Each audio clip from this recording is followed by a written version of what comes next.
Hay un escenario para Rusia, del que nadie habla, no porque implique guerra, sino porque nadie sabe quién controlaría el país, con más armas nucleares del mundo.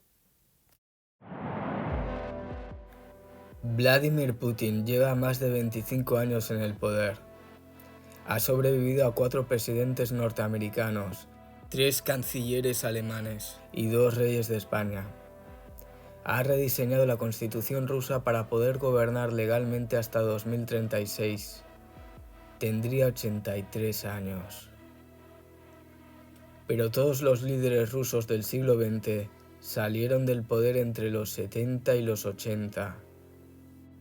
Putin tiene 73. Mikhail Khodorkovsky, exiliado ruso. Para los últimos 80 años de la historia rusa, todos los dictadores salieron del escenario entre los 70 y los 80. Putin tiene 73. Entonces la pregunta no es si Putin se irá, la pregunta es ¿qué queda después de él? Hoy vamos a hacer lo que muy pocos hacen, abrir los 3 escenarios reales, y uno de ellos, el que nadie quiere mirar de frente, es el más peligroso que puede imaginar Occidente. Aquí no hay bandos, solo mapas. Bienvenido.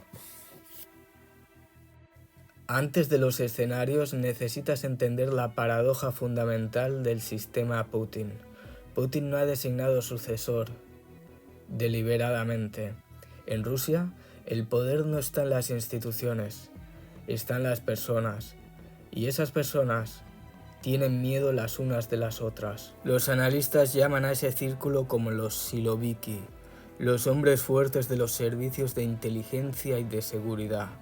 Los siloviki controlan el FSB, el ejército, Rosneft, Gazprom y los medios estatales. No son un frente unido, se vigilan entre sí constantemente.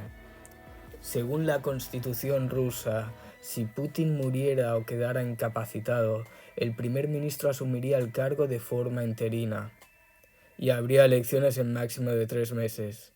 En la práctica, eso es papel mojado. El verdadero poder lo deciden las facciones del Kremlin y nadie sabe quién ganaría esa pelea. La última vez que Rusia vivió una transición inesperada fue con Stalin en 1953. Lo que siguió fueron años de inestabilidad, purgas y una lucha de poder que tardó una década en resolverse. Los analistas temen que la historia se repita. Para entender los escenarios necesitas conocer a los jugadores, pero primero, la regla no escrita del Kremlin que lo explica todo. Brillar demasiado en el Kremlin es una sentencia de muerte política. El sucesor más probable hoy es el que mejor sepa hacerse el invisible. Nadie en el círculo de Putin tiene base de poder propia, todos dependen del reflejo de su luz. Es el efecto vacío. Cuanto más tiempo lleva alguien cerca de Putin, menos existe por sí mismo. El tecnócrata Mikhail Mishustin es el primer ministro, sucesor constitucional en papel, eficiente, sin carisma político. Su apodo en Moscú, el gestor, demasiado liberal para el Kremlin de guerra. Su papel más probable en una transición, calentar el asiento. El halcón, Dmitry Patrushev, la opción generacional, comparte con Putin el trauma de la caída de la Unión Soviética. Dmitry es joven, leal, con experiencia en inteligencia. La idea clave, continuidad generacional del sistema sin romper el contrato con las élites. Si los viejos halcones ya no pueden, el hijo del rey espera. Hijo del exdirector del FSB, Nikolai Patrushev. Y luego está el leal personal, Alexei Dyumin, ex guardaespaldas personal de Putin, ex viceministro de Defensa, secretario del Consejo de Estado, juega a hockey con Putin. Lealtad personal directa, no ideológica, no institucional, personal.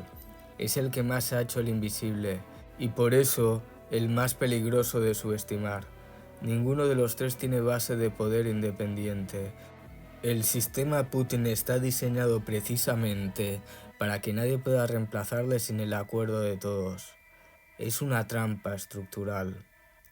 Y ahora llegamos al corazón del episodio. 3 escenarios, 3 futuros posibles para Rusia y para el mundo. El primero de los escenarios es el más probable según la mayoría de los analistas. Putin elige o señala un sucesor antes de morir o retirarse. El sistema se perpetúa. La guerra en Ucrania continúa o se congela en una línea de contacto indefinida. Las élites mantienen sus privilegios. Occidente mantiene las sanciones. Rusia sigue siendo una potencia militarizada y aislada. Los candidatos más probables son Alexei Dyumin o Dmitry Patrushev. El más invisible gana. ¿Qué significa esto para el mundo? Que la guerra en Ucrania no termina automáticamente, que la alianza con China se consolida, que Europa sigue armándose, que el orden de 1991 no regresa. Es el escenario más aburrido y quizás el más peligroso a largo plazo. No cambia nada, pero el coste de mantenerlo todo sigue creciendo. El segundo escenario es el escenario del que nadie quiere hablar, el que abrió este vídeo. Putin muere o queda incapacitado de forma inesperada. No hay sucesor designado. Y entonces empieza la guerra dentro del Kremlin. Las facciones de los Siloviki empiezan a maniobrar.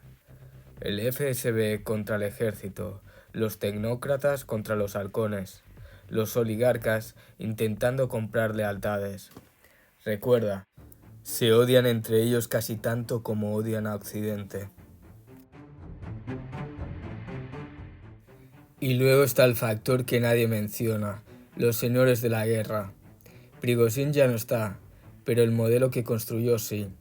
Ramzan Kadyrov controla Chechenia con un ejército propio de 70.000 hombres. Leal a Putin personalmente, no al sistema ruso.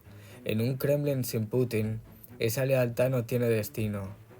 El verdadero terror del escenario 2 no es solo quién gobierna en Moscú. Es que Rusia podría fragmentarse en feudos regionales, con armas nucleares distribuidas en su territorio. No sería una guerra, sería múltiples centros de poder, con capacidad de destrucción global. Rusia tiene más de 5.500 ojivas nucleares. En un escenario de fragmentación, el control del arsenal es la pregunta más urgente del mundo, y ninguna cancillería occidental tiene respuesta clara. ¿Qué hace China? Pekín no quiere inestabilidad en su frontera norte. Podría actuar como árbitro o podría aprovecharse. ¿Qué hace la OTAN?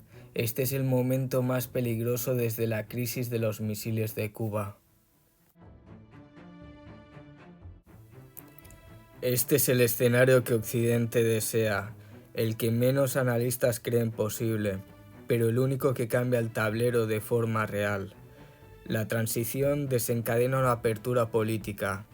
Parte de las élites buscan un acuerdo con Occidente para levantar las sanciones. Una facción reformista emerge. Se producen elecciones relativamente libres. ¿Es posible? Técnicamente sí.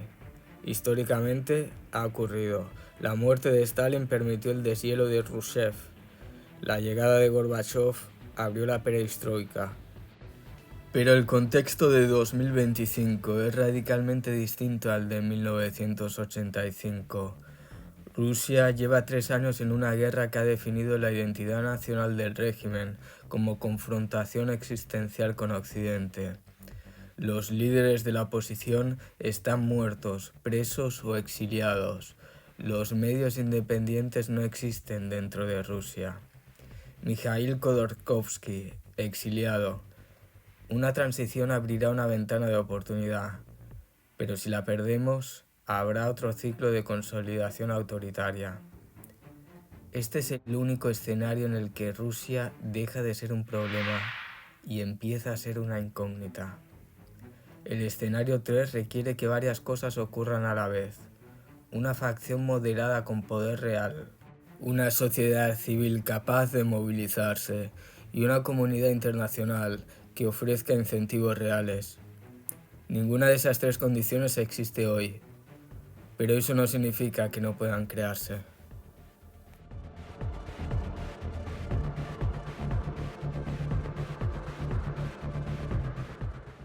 Hay un dato que los analistas rusos repiten como un mantra. Lenin murió a los 53, Stalin a los 74, Khrushchev fue depuesto a los 70, Brezhnev murió a los 75, Andropov a los 69, Chernenko a los 73, Gorbachev se fue a los 60. Ningún líder ruso soviético del siglo XX gobernó más allá de los 76 años.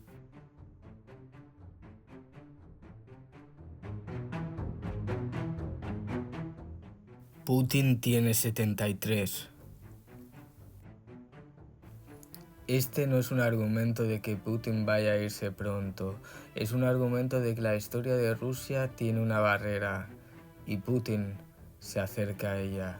La diferencia entre los tres escenarios no depende de cuándo se vaya, depende de si alguien tiene un plan y de si ese plan incluye o excluye al resto del mundo. Rusia es el país más grande del mundo. 11 zonas horarias, 2 continentes, frontera con 14 países. Y en este momento, toda esa masa geográfica está organizada en torno a un solo hombre. Eso es extraordinariamente frágil. No sabemos cuándo ni cómo se irá Putin. Puede ser mañana, puede ser en 10 años, pero lo que sí sabemos es que ninguno de los tres escenarios es cómodo para nadie. Solo uno ofrece una salida que no sea perpetuación del conflicto o caos sin control. Y ese escenario, el menos probable, es el que más depende de qué decida hacer Occidente. Y eso depende en parte de decisiones que ya se están tomando.